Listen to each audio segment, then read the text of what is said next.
NASCAR rejects Brandon Brown's Let's Go Brandon cryptocurrency sponsorship. Both sides now are taking shots at each other. Who's telling the truth? Let's go through the receipts.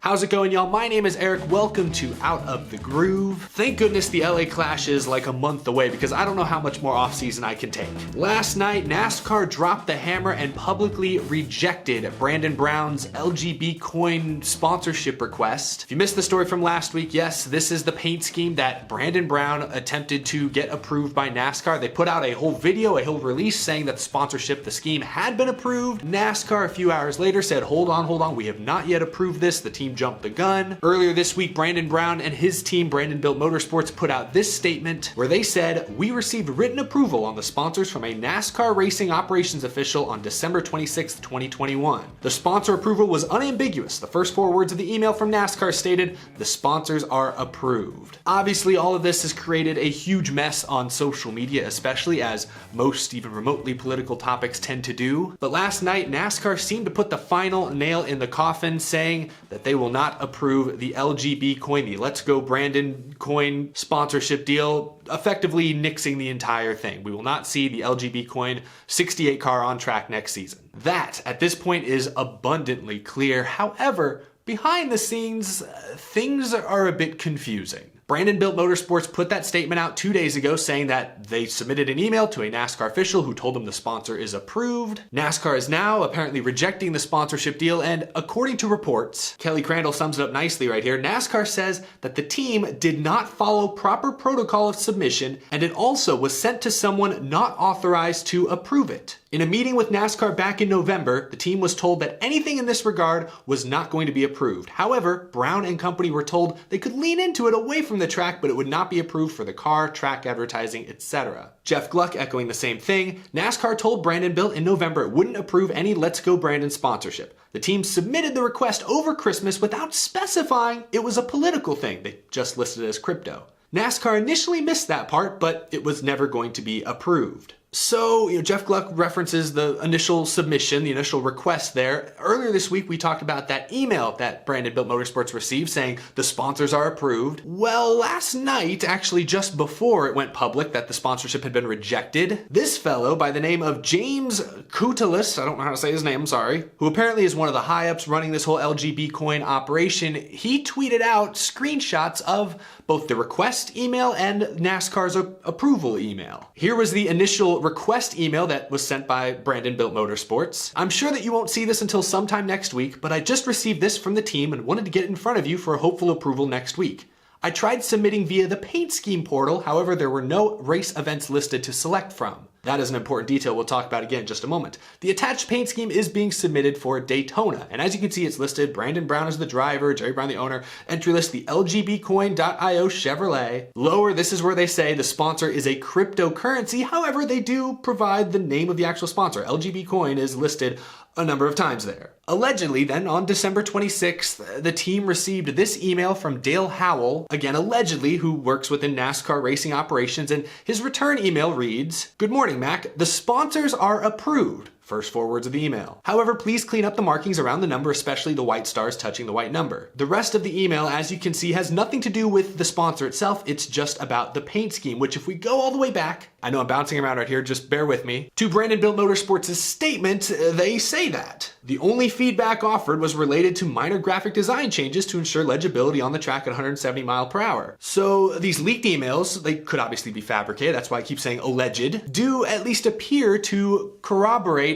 Brandon Built Motorsports' statement from earlier this week, where they talk about the sponsor being approved by a NASCAR official, with the only changes being paint scheme related. So that makes their statement appear accurate, again, allegedly. But those other reports I read to you about NASCAR saying that the team went to the wrong person, that NASCAR had a meeting with Brandon Built Motorsports back in November, where they told them, hey, absolutely no Let's Go Brandon stuff is going to be on the racetrack next year. If that's true, and that's coming from NASCAR and NASCAR reporters, NASCAR absolutely has a case. So if you go back to my video a couple days ago, I said the two most likely scenarios that took place are, one, Brandon Built Motorsports was trying to somewhat circumvent the process, or trying to sneak in there somehow and try to force NASCAR, strong arm NASCAR into approving this this deal, or NASCAR did kind of approve it, maybe without doing the proper research, and then once they saw the blowback online, they thought, oh no, we have to retract this. Either way, this whole thing had become a PR mess. Well, after reading those leaked emails, those alleged leaked emails, and also reading the reports coming from NASCAR, what they apparently have told Brandon-Built Motorsports, it looks like both stories are kind of true.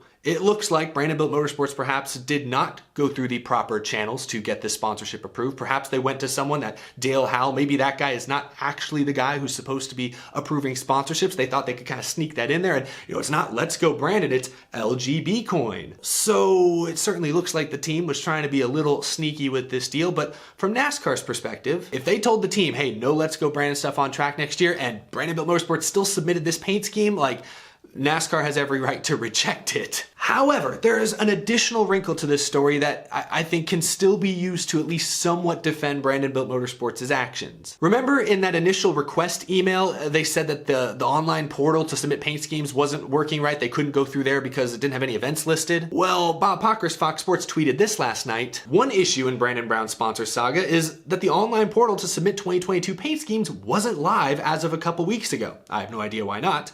So teams are sending emails to get okays. My guess is could impact who sees the requests because possibly more people are being notified if it's through the portal. So what I said a couple days ago about NASCAR appearing somewhat incompetent in this whole mess still rings true. We're a month out from the season and they didn't have the sponsorship approval system ironed out. Like, this is a huge sanctioning body, a major sport. Come on, you guys gotta get your behind the scenes stuff figured out. So if you're Brandon-Built Motorsports, you can absolutely use that as a defense. We weren't trying to circumvent the system, we just couldn't use the normal system because it wasn't working. That's on NASCAR. But at the same time, NASCAR can say, hey, we told you guys months ago we're not gonna approve any of this stuff, so why'd you try? Like, both sides now, once again, have a point, and it's a bigger mess than any of us even thought it could become. Oh wait, no, I haven't even gotten to the best part. So remember that Kevin guy, what was his name? James. This James right here. He tweeted this last night after NASCAR rejected it. He says, Brandon Brown went through proper NASCAR approval process and received formal written approval. If NASCAR revokes approval, we will bring suit upon them on behalf of all LGB coin holders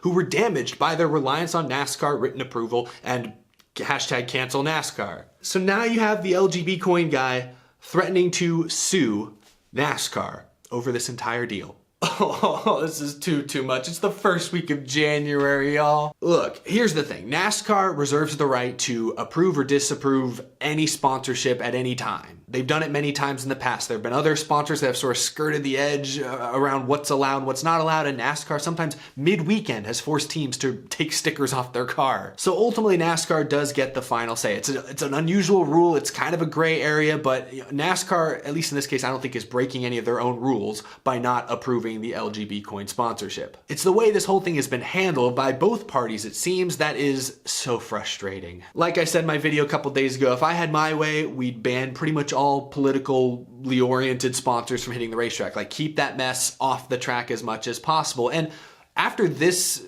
announcement, after this decision by NASCAR, I think that's the route they're gonna have to go. I would expect sometime fairly soon NASCAR will make that policy official. We're banning pretty much any and all political sponsorships from the racetrack. This will become another gray area. What is political, what's not? Like LGB coin, while it's somewhat political in theming, it's not unprecedented. I just named a outright political sponsorship, the Trump 2020 car from 2020, that's been on the track in recent years. It's not even the first like meme cryptocurrency to be on a race car. Dogecoin has been on a NASCAR car. So NASCAR is gonna have to come out with some new policy to kind of not justify this, but to explain what makes this LGB coin sponsorship deal different. Look, like I said, if I had my way, all this kind of politically driven mess would be off the racetrack. So if NASCAR does enact this policy, I think that's a good start. But at the same time, like I said Monday, I do feel bad for Brandon Brown because ever since his win at Talladega, the high of his career, he's been put in basically a no-win situation. He has a hard time finding new sponsors because he's seen as divisive because of the Let's Go Brand slogan that he had nothing to do with. But at the same time, NASCAR is kind of handcuffing him. He can't go out and easily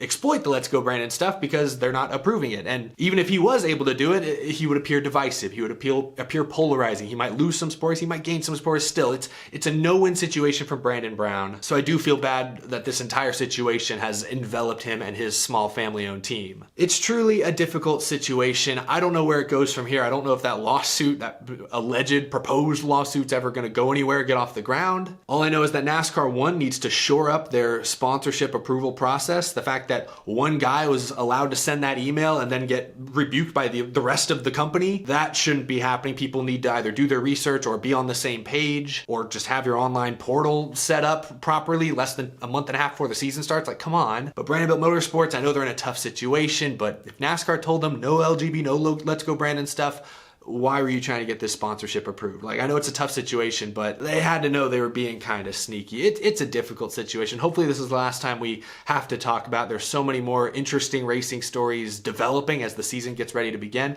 I don't want to talk about this anymore. Hopefully this is the last time it comes up. No-win situation for NASCAR. They look like the bad guys to some, the good guys to others. NASCAR is now more divisive than ever. Brandon Brown's now considered polarizing. His team now, it seems, doesn't have any sort of sponsorship lined up for 2022, and the season's right around the corner. It's unfortunate for everyone involved at this point. Not sure what else can really be said about it, but I'm sure you all will find a way. Leave a comment down below, share your thoughts, I guess your closing thoughts on this saga as it seems to be winding down. I look forward to reading your responses, but that's gonna do it for this episode. Thank you so much for watching. Be sure to hit that subscribe button if you're new to the channel and love hearing about all things NASCAR. As always, a big thank you to my amazing Patreon supporters. I truly appreciate your very generous support. We'll be back again very soon. Like I said, lots of actual racing related news to talk about. We want to talk about sponsor controversies, hopefully much longer. But thank you all so much for the support. I truly appreciate it. I'll see y'all in the next video.